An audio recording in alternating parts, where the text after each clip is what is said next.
Hello friends, welcome to Harshi creative kitchen.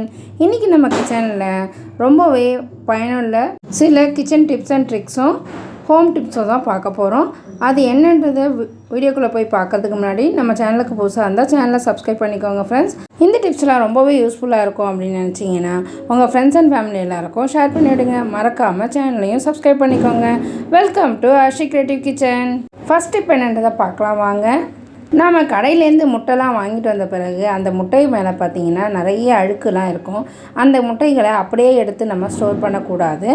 அதுக்கு பதிலாக நம்ம அந்த முட்டைகளை வாங்கிட்டு வந்தவுடனே முட்டைகளை ஃபஸ்ட்டு கழுவிடணும். அதை இந்த மாதிரி நீங்கள் கழுவி பாருங்கள், முட்டை வந்து ரொம்பவே சுத்தமாகிடும்.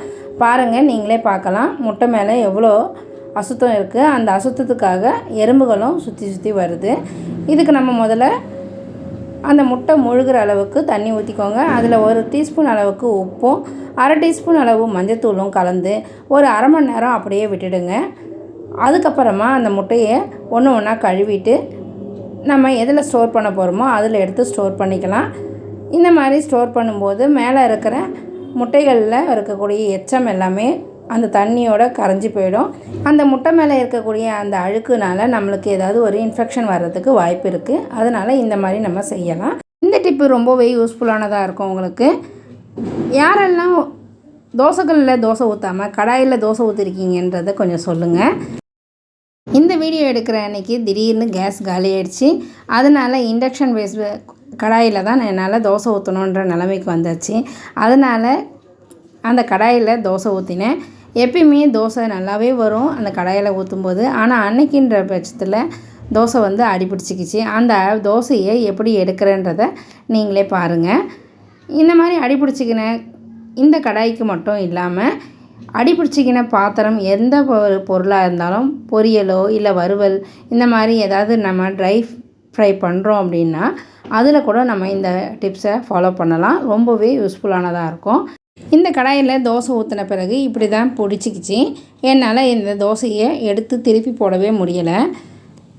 இதுக்கப்புறம் இதை எடுத்தோம்னா பிச்சிட்டு வரும் அப்படின்னு சொல்லிட்டு கடாயை மூடிட்டு இண்டக்ஷன் அடுப்பை ஆஃப் பண்ணிட்டேன். கொஞ்ச நேரம் பொறுத்து அந்த தோசையை திருப்பி போடலான்னு எடுத்தேன். எடுக்கும்போது பார்த்திங்கன்னா ஈஸியாக வந்துடுச்சு. இங்கே பாருங்கள், நல்லாவே வருது. இப்போ இந்த மாதிரி வரதை இப்போ வந்து நீங்கள் இண்டக்ஷன் அடுப்பை ஆன் பண்ணிவிட்டு திரும்பவும் அதை திருப்பி போட்டுட்டு வேக வச்சு எடுத்துடலாம். இதை இந்த தோசைக்கு மட்டும் இல்லாமல் அடிப்பிடிச்சிக்கிட்ட இந்த தோசைக்கு மட்டும் இல்லாமல் அடிப்பிடிச்சிக்கிட்ட குக்கர் ஆகட்டும் இல்லை வேறு ஏதாவது நம்ம ட்ரை ஃப்ரை பண்ணுறோம் அப்படின்னா அதில் ஏதாவது அடிப்பிடிச்சிக்கிச்சினாலும் இந்த டிப்ஸை நீங்கள் ஃபாலோ பண்ணுங்கள். அந்த அடிப்பிடிச்சிக்கிட்டது சீக்கிரமாகவே நம்மளுக்கு வந்துடும். கழுவுறதுக்கும் ஈஸியாக இருக்கும். இந்த டிப்ஸை இதே மாதிரி உப்புமா அடிப்பிடிச்சிக்கும் போது நான் யூஸ் பண்ணி பார்த்தேன். ரொம்பவே யூஸ்ஃபுல்லாக இருந்துச்சு.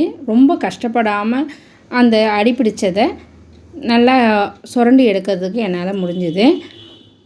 இந்த டிப்ஸை நீங்களும் இதே மாதிரி ஃபாலோ பண்ணி பாருங்கள். ரொம்பவே யூஸ்ஃபுல்லானதாக இருக்கும். இப்போ பாருங்கள், அடிப்பிடிச்சிக்கிட்ட அந்த தோசையை அழகாக எடுக்க வந்துடுச்சு. பாருங்கள், இந்த மாதிரி தான் இருந்துச்சு முதல்ல நான் மூடும்போது.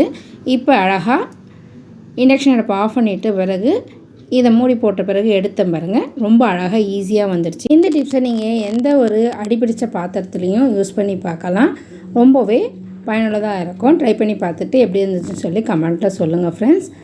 இந்த டிப்ஸ் பிடிச்சிருந்தா ஒரு லைக் போட்டு பாருங்கள் ஃப்ரெண்ட்ஸ். நெக்ஸ்ட் ரொம்ப யூஸ்ஃபுல்லான ஒரு டிப்ஸ் தான்.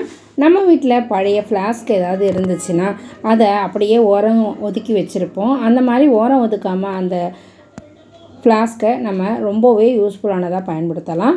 இந்த மாதிரி இருக்கக்கூடிய அந்த ஃப்ளாஸ்க்கை நம்ம ஏதாவது பருப்பு வகைகள் ஊற வைக்காமல் மறந்து இருந்தோம்னா அந்த மாதிரி இருக்கக்கூடிய பருப்பு வகைகளை நம்மளுக்கு எப்பொழுது ஞாபகம் வருதோ அந்த சமயத்தில் இந்த மாதிரி இருக்கிற பாட்டிலில் பாதி அளவுக்கு கொட்டிட்டு அதுக்கப்புறமா அதை நிறைய தண்ணி ஊற்றி வச்சுருங்க. நான் இதில் வந்து கருப்பு கடலையை தான் போட்டு ஊற வைக்க போகிறேன். இதில் பாதி அளவுக்கான கருப்பு கடலையை போட்டுட்டேன்.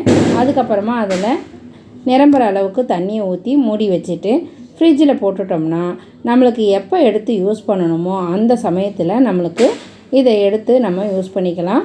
ரொம்பவே பயனுள்ளதாக இருக்கும். இனிமேல் வந்து வேஸ்ட்டாக தூக்கி ஓரங்கட்டி வைக்காமல் இந்த பழைய ஃப்ளாஸ்க்கை இந்த மாதிரி யூஸுக்கெல்லாம் நம்ம பயன்படுத்திக்கலாம். நமக்கு நினச்ச நேரத்துக்கு இந்த மாதிரி பட்டாணி, சுண்டல், கடலை இதெல்லாம் வந்து ஊற வச்சு டக்குன்னு எடுத்து குக் பண்ணி பசங்களுக்கு ஸ்நாக்ஸாவோ லஞ்சுக்கோ கொடுத்து அனுப்பலாம். ரொம்பவே பயனுள்ளதாக இருக்கும். ட்ரை பண்ணி பாருங்கள்.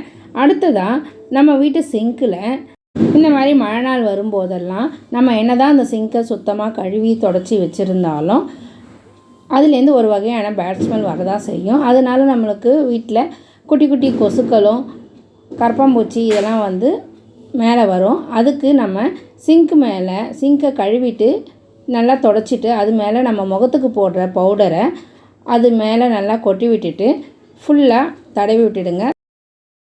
அதை ஒரு டிஷ்யூ பேப்பர் வச்சு நல்லா தொடச்சி விட்டுட்டு அதுக்கப்புறமா நம்ம தண்ணி போகிற இடத்துல இன்னும் கொஞ்சம் பவுடரை கொட்டிட்டு அது மேலே இந்த டிஷ்யூ பேப்பர் இல்லைன்னா சாதாரண பேப்பர் ஏதாவது ஒன்றுத்தை அது மேலே நல்லா வச்சு விட்டுடுங்க. இல்லைனா ஒரு காட்டன் துணி கூட நீங்கள் நல்லா 4-3 மடித்து அந்த தண்ணி போகிற இடத்துல வச்சு விட்டுட்டிங்கன்னா அது உள்ளேருந்து வரக்கூடிய கரப்பாம்பூச்சியோ இல்லை குட்டி குட்டி பூரான் குட்டி பூச்சிகள் ஏதாவது வந்துச்சுன்னா கூட அது அந்த துணியிலே ஒட்டிகிட்ருக்கோம். அதுக்கப்புறமா நம்ம அதை தூக்கி குப்பையில் போட்டுடலாம்.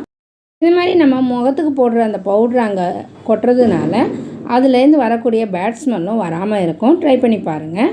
நெக்ஸ்ட்டு நம்ம துணி துவைக்கும்போது அந்த துணிகளை வாஷிங் மிஷின்லேருந்து எடுக்கிறது ரொம்பவே சிரமமாக இருக்கும். அந்த மாதிரி எடுக்க முடியாமல் இருக்கிற சமயத்தில் இந்த டிப்ஸை நீங்கள் ஃபாலோ பண்ணி பாருங்கள். அது மட்டும் இல்லாமல் நம்ம துணி துவைக்கும்போது ஒவ்வொரு துணியாக தனித்தனியாக தான் பிரித்து போடணும். இந்த மாதிரி நம்ம பிரித்து போட்டாலும் அது துவைச்சி முடிக்கும்போது சுற்றிக்கும். அந்த மாதிரி இல்லாமல் இருக்கிறதுக்கு இந்த டிப்ஸு ரொம்பவே யூஸ்ஃபுல்லாக இருக்கும். அதுக்கு நான் துணிகளுக்கு நடுவில் ஒரு வாட்டர் பாட்டிலை தான் வைக்க போகிறேன். மூடி இல்லாத காலி வாட்டர் பாட்டிலாக இருக்கணும். அந்த துணிகளுக்கு நடுவில் இந்த வாட்டர் பாட்டிலை வைக்கும்போது மூடியை திறந்துட்டு வைங்க. அப்போ தான் வந்து அந்த வாட்டர் பாட்டிலுக்குள்ளே கொஞ்சம் கொஞ்சமாக தண்ணி போயிட்டு அந்த வாட்டர் பாட்டில் உள்ளேயே சுற்றிட்டு இருக்கும். இந்த மாதிரி சுற்றி முடித்த பிறகு காமிக்கிறேன் பாருங்கள் அந்த துணி எவ்வளோ அழகாக ஈஸியாக எடுக்க முடியுது அப்படின்னு சொல்லிட்டு. வாட்டர் பாட்டிலை உள்ளே வச்சதுனால நமக்கு துணிகள் ஒன்றோடு ஒன்று தனித்தனியாக எடுக்க வருது பாருங்கள். கொஞ்சம் பெரிய துணிகள் மட்டும்தான் கொஞ்சம் ஒன்றோட ஒன்று லைட்டாக சிக்கிட்டு இருக்குது. மற்றபடி சின்ன துணிகள் எல்லாமே ஈஸியாக நம்மளால் எடுக்க முடியுது. இந்த டிப்ஸு ரொம்பவே யூஸ்ஃபுல்லானதாக இருக்கும். நிறைய பேருக்கு மிஷினில் துணியை போட்டுட்டு அதை எடுத்து காய வைக்கிறதுக்கு இந்த மாதிரி ஒன்றோட ஒன்று சுற்றிக்குதுன்றதுனாலேயே எடுத்து காய வைக்கிறதுக்கு ரொம்பவே சிரமப்படுவாங்க. இனிமேல் அந்த சிரமமே இல்லாமல் நம்ம துணிகளை ஈஸியாக ஒன்றோட ஒன்று சுத்தாமல் அப்படியே எடுத்துடலாம். பாருங்கள் எந்த அளவுக்கு ஈஸியாக வருது அப்படின்றத நீங்களே பாருங்கள். அது மட்டும் இல்லாமல் நம்ம ஒரு முறை துணி துவைக்கிறோம் அப்படின்னா ஒரு முறை அந்த மிஷினில் 15லேருந்து 20 துணிகள் வரைக்கும் மட்டுமே போடணும். பெரிய துணிகளாக இருந்தால் இன்னுமே நம்ம கம்மி பண்ணிக்கலாம். இப்போ பாருங்கள் ஒவ்வொரு துணியும் ஈஸியாக எடுக்க வந்துடுச்சு எனக்கு. நீங்களும் இந்த டிப்ஸை ஃபாலோ பண்ணி பார்த்துட்டு உங்கள் ஃப்ரெண்ட்ஸ் அண்ட் ஃபேமிலி யாருக்காவது யூஸ் ஆகும் அப்படின்னா ஷேர் பண்ணி விடுங்க. இந்த டிப்ஸ் ரொம்பவே யூஸ்ஃபுல்லானதாக இருக்கும். நான் சொன்ன இந்த டிப்ஸில் எந்த டிப்ஸ் உங்களுக்கு ரொம்ப யூஸ்ஃபுல்லாக இருக்கும் அப்படின்னு சொல்லி கமெண்ட்டில் சொல்லுங்கள். நான் சொன்ன எல்லா டிப்ஸும் உங்களுக்கு ரொம்ப பிடிச்சிருந்தா ஒரு லைக் அண்ட் ஷேர் பண்ணி விடுங்க. மறக்காமல் சேனலையும் சப்ஸ்கிரைப் பண்ணிக்கோங்க. பக்கத்தில் இருக்க பெல் பட்டனில் ஆல் ஆப்ஷன் கொடுத்துக்கோங்க. அப்போ தான் நாங்கள் போடுற எல்லா வீடியோஸும் நோட்டிஃபிகேஷனில் வரும். டான்ஸ் காம்படிஷனுக்காக வீட்லேயே ரெடி பண்ண கரகமும் காவடியும் தான். இது ரெண்டுத்தையும் வீட்டில் இருக்க பொருட்களை வச்சு எங்கள் பாப்பா ரெடி பண்ணது. கூட கொஞ்சம் ஹெல்ப் பண்ணேன் நான். எப்படி இருக்குதுன்னு சொல்லி கமெண்ட்டில் சொல்லுங்கள். தேங்க்ஸ் ஃபார் வாட்சிங். பாய்.